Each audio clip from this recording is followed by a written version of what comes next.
The federal government on Tuesday revealed that it has freed over 12,000 inmates from various correctional centers across the country within the last 6 years, in line with the policy of prison decongestion.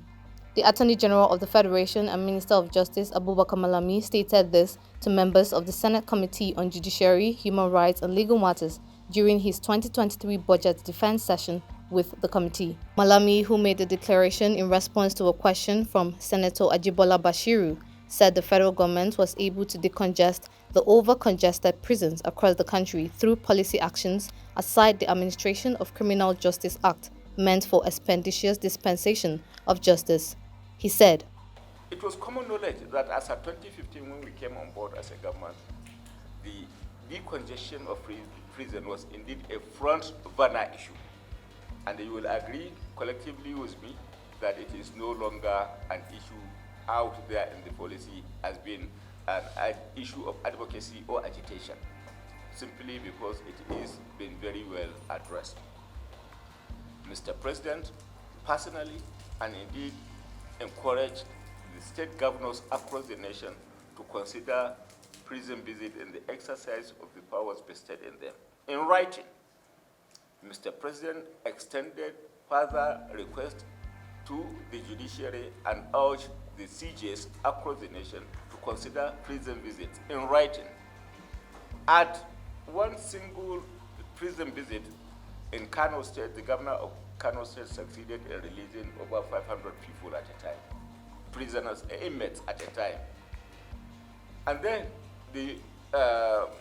Mr. President took further steps to put in place a committee, the Decongestion of Prison Committee, that went around all over the Federation, and indeed those that are found befitting for consideration were indeed granted certain respite arising therefrom.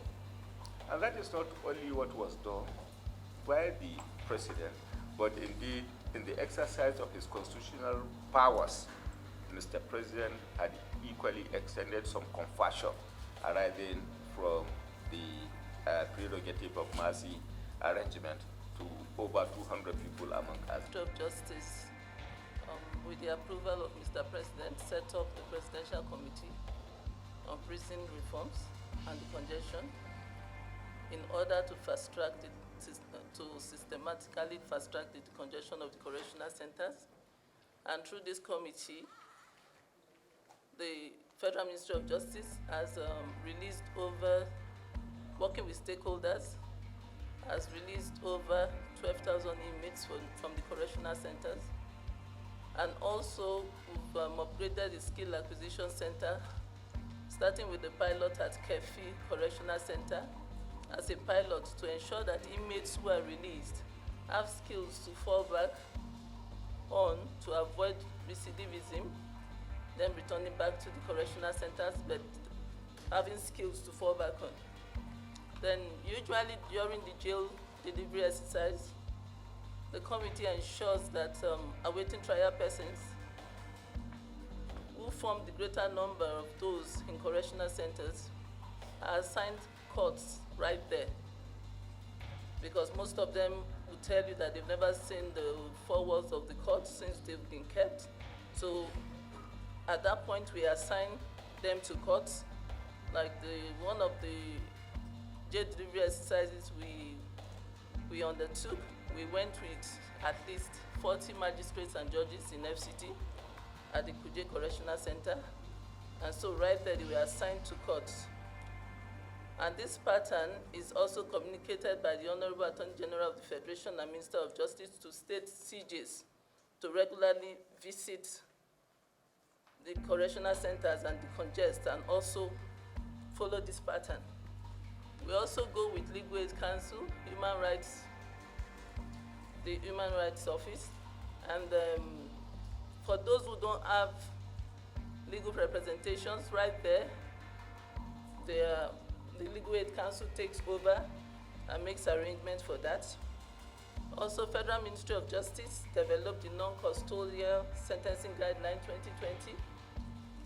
This to ensure the reduction of the number of those sent to the correctional centers, to the custodial centers, so that to ensure that the focus will be on non-custodial sentencing to decongest the correctional centers.